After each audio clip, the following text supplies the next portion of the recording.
Apple Watch лучше? Мне не важно, у меня Android. Дорого? Купите Huawei GT2 или тормознутый TicWatch, которые дороже и хуже. Без надежды на светлое завтра. Язык в китайской версии не поменять. Серьезно? Xiaomi сделала всех, и поэтому их раскупают быстрее, чем производят. И да, это в Китае. От того, что и eSIM у них, и NFC, а у нас нет. Ничего нет, но не везде. В Москве вы даже к Теле2 можете подключить эти часы без бубна прямо к сети. Просто в салоне связи. А английский в стоке на борту. Установить его сложности никакой. Просто телефон нужно на английский перевести. Защита от воды есть. 5 атмосфер. Заявлено прямо на упаковке. Tube 386. Всем привет, вы на канале Польза.нет. И здесь только быстрые и емкие обзоры. А еще долгие стримы и много розыгрышей, условия которых всегда в описании к видео. Стабильно в конце месяца 2 Mi Band 4 серии уходят рандомно одному из подписчиков. Условия в описании к видео, плюс еще несколько конкурсов. И сегодня, несмотря ни на что и вопреки всему, я расскажу вам о первых умных часах от Xiaomi. Xiaomi Mi Watch. Они много часов выпускали через своих дочек, и проба пера у них была в Amazfit Nexa. Очень эти часы похожи. А здесь уже часы под чистым брендом Xiaomi. И не забывайте, что без официального запуска глобалки нам предъявлять этим часам в принципе нечего. Они для нас на данный момент чужая экзотика. А теперь начнем. Пакинг. Как вы уже заметили, здесь яблоко копировать они не стали. И пусть коробку не стоит открывать вверх ногами, я вообще правда не знаю, кто так в сознании делает. Она обладает уникальным дизайном, мне лично понравилось. Строго, просто, цветасто. Запуск часов. Помним, что это не глобальная версия. Китайскому концерну, как из Amazfit Health, Amazfit Nexa и Hey Plus, хватает 2 миллиарда покупателей в Поднебесной. Да я третьи Стратосы лично ждал 2 месяца, чтобы купить. А здесь первый месяц удалось, и это хорошо. Так вот, китайская версия. Проги для управления нужно 2. Гугловская Wear OS и стоковая Xiaomi-шная по QR-коду. Все желательно скачивать из маркета Поднебесной. Мучился я не больше часа, но все удалось. Обновы встали, язык на английский меняется автоматом при смене языка на телефоне на английский язык. На китайском остаются некоторые программы и пункты, но так все понятно. И сразу, я не надеюсь, что на них получится поставить глобалку, когда она выйдет. Всем оптимистам я отвечу просто. На Stratos 2 глобалку нельзя было накатить больше года. Так что больше реализма. Понятно, что это Wear OS, но во мне надежда не жива. У часов есть динамик, микрофон и поддержка eSIM. Для меня это основное. И если вы живете в Москве и вы можете дойти в Теле2, можете их подключить к сотовой сети прямо сейчас. В противном случае их 25% стоимости для вас являются пустым звуком. Звонить вы с них не сможете без телефона. Но давайте немного базы из их пресс-релиза. А то я даже забыл рассказать про их основные плюшки. В Xiaomi Mi Watch разработчики реализовали систему удобного быстрого ввода текста. Запилили под них специальное приложение, которое может следить за курсом ценных бумаг на рынках США и Гонконга в реальном времени. Часы прямо в стоке оснащены FM-радио, есть отдельные приложения для путешественников прямо из коробки. Если вы живете в Поднебесной, часы можно использовать даже в качестве посадочного талона в аэропорту. Присутствует фирменный музыкальный плеер и модуль NFC. Встроенный NFC-чип поддерживает платежный сервис Alipay в Китае. Да, в России вам пока платить возможности не будет никакой, потому что для того, чтобы оплачивать NFC, нужны Google сервисы, а их здесь не поставить. Ждем глобалку. В список беспроводных интерфейсов также вошли Bluetooth версии 4.2, что слегка позорно, но ожидаемо, Wi-Fi и GPS, притом GPS 4 видов. У меня эти часы-спутники в итоге поймали, но погоду так и не показывали. Уверен, что умельцы запилят приложение и для подключения нагрудного датчика, но на данный момент его нет. Фитнес-функции включают мониторинг сердечного ритма, датчик насыщенности крови кислородом, трекеры активности и качества сна. На данный момент отслеживания такой активности, как плавание, нету. Рекламе не верьте. Презентация часов состоялась аж 5 ноября. А вот теперь продолжу свой краткий рассказ. Watchface'ов здесь море. Пока буду рассказывать вам про часы, покажу вам все, что есть в часах и в 2 программах, которые могут управлять часами. А вообще у часов обычный интерфейс, как в любой Wear OS. Приложений пока мало. Важно, что динамика и микрофон здесь довольно качественные. Звук часы записывают и воспроизводят более чем потребно. Идем дальше. Подключили, обновили экран топовый, размер 1,78 дюйма. Рамки небольшие, разрешение 368 на 448 пикселей. Со скругленными углами экран AMOLED. Яркость у часов просто беспредельная. Защитное стекло Gorilla Glass 3-го поколения, форма яблочная, прямоугольная, толщина 12,28 мм, ширина 44,69 мм, длина 36,92 мм. Вес около 44 грамм без ремешка, около 56 грамм с ремешком. ремешком. Материал корпуса алюминиевый, сплав, нержавеющая сталь. А вот крепление ремешка извратили. Здесь оно 16 мм. Ни от бипов, ни от GTS ремешки не подойдут. Из элементов управления сенсорный экран, активное колесико с возможностью нажатия и виброоткликом, кнопка и, конечно, голосовое управление через голосового помощника. Но если вы меня смотрите, еще 5% стоимости можно снимать. Поддержка на данный момент пока только китайского языка. Физически на борту все просто. Датчик пульса, клемма магнитной зарядки, которая по совместительству привычна для нас, может передавать данные с компьютера по кабелю USB, и быстросъемный ремешок сразу. Пока работающего браузера и проводника я на них не нашел, но уверен, если покопаться в китайском магазине приложений, он найдется. Тем более здесь в наличии гигабайт оперативной памяти и 8 гигабайт флеш-памяти. Точно не под одну музыку. Уверен, что и видеоплеер со временем найдется сюда без проблем. Аккумулятор в 570 мАч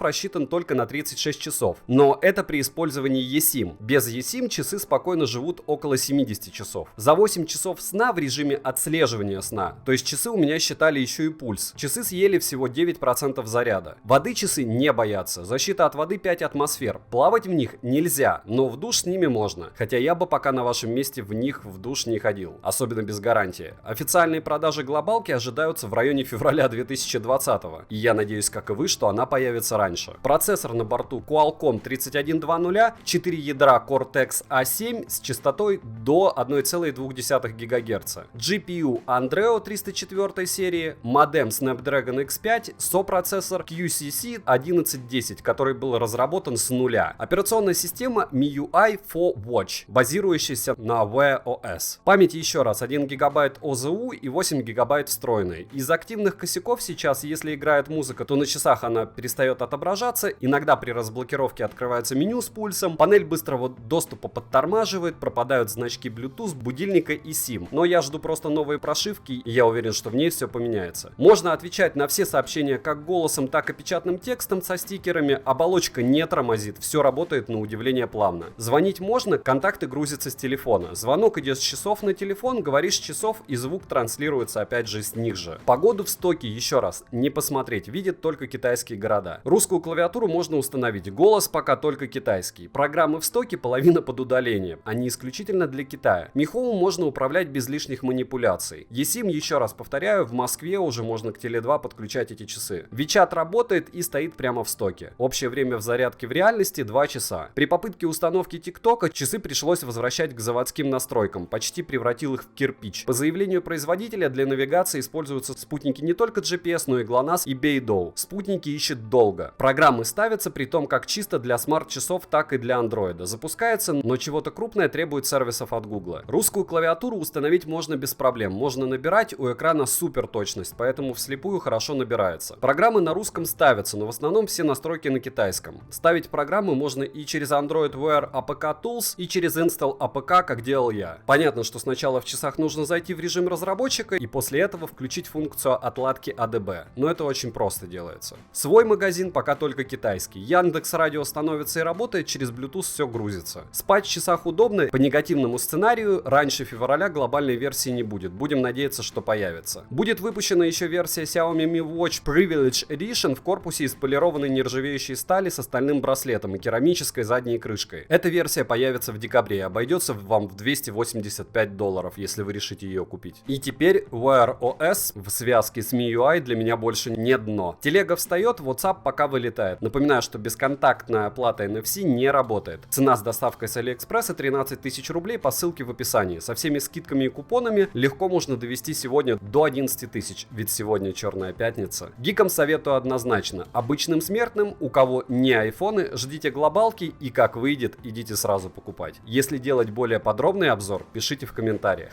И как всегда, мини-бонус в конце обзора. Приемник Meizu. И это как раз приблуда для тех, кто не знает, как подключить любимые проводные наушники с мини-джеком к телефону, ноутбуку или компьютеру с Bluetooth, но без этого выхода. Продается она в двух цветах, черным и белым. В черном цвете у меня ее купить не получилось, хотя я и хотел. Весит эта штука всего 8 грамм, крепится прищепкой, подключается элементарно как Bluetooth устройство, звук через нее стерео, микрофона внутри нет, единственная кнопка с индикацией. Индикация не раздражает. Одновременно заряжать и слушать можно, заряжается она 1,5 часа, аккумулятор на 150 мАч, автономность около 6 часов проигрывания музыки. музыки. По факту у меня отыгрывало 5. Bluetooth версии 4.2 звук не искажает. Отзывы исключительно положительные, советую. Не забываем лайк за труды, подписывайтесь, участвуйте в розыгрышах, приходите на стрим, посвященный данному девайсу в воскресенье. Часы топ, девайсу да или нет, польза не отдаст ответ. Добра и удачи вам, дорогие друзья.